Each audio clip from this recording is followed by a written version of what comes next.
Cuando empezamos este diálogo, Toño, decíamos que se trataba de platicar de historias que confluían, que se entrecruzaban.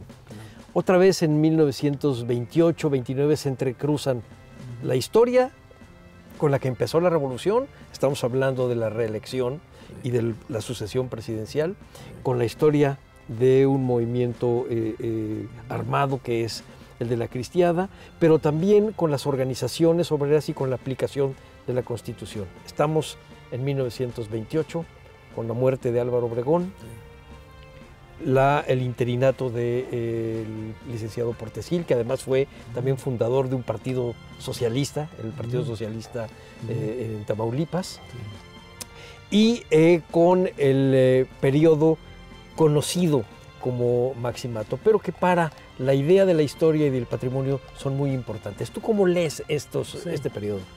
Yo creo que es un periodo muy interesante porque es un periodo que está fuertemente marcado por la crisis de 1929, el inicio de la gran migración de los mexicanos a los Estados Unidos y por un periodo en América Latina que es caracterizado como la recesión oligárquica, las dictaduras en Cuba, en Centroamérica, en Sudamérica.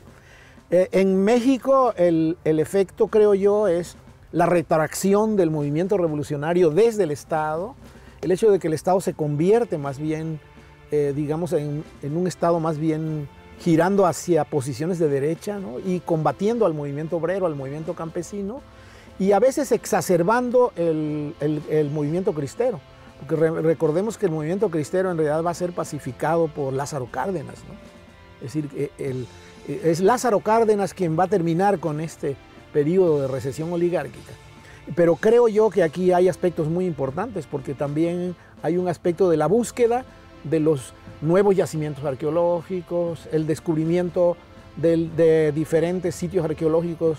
En Oaxaca, por ejemplo, Mitla, se empieza a trabajar Mitla, Monte Albán, se empiezan a trabajar una serie de yacimientos que también están contribuyendo al afianzamiento de esta idea del nacionalismo mexicano, ¿no?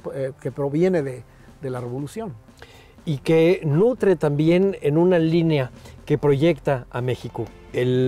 Lo que se va encontrando, por ejemplo, en la tumba 7 de Monte Albán, se va a proyectar como si fuera obra de arte contemporánea. Y está aportando un gusto muy mexicano, claro, a la obra de arte. Sí, que están también porque en la base hay un movimiento obrero, hay un movimiento social, está la interferencia del sexto congreso de la Internacional Comunista del 28 también, que es un congreso en donde la Internacional Comunista, digamos, se plantea la revolución mundial, clase contra clase, ¿no? Y el movimiento comunista en México adquiere una beligerancia muy interesante, en este caso en contra de los gobiernos del Maximato, ¿no? Es algo que también, curiosamente, va a ser desarticulado, y no solamente desarticulado, sino yo incluso hasta pienso cooptado por esta visión unificadora nueva que va a surgir en 1934 con la llegada de Cárdenas al poder, ¿no?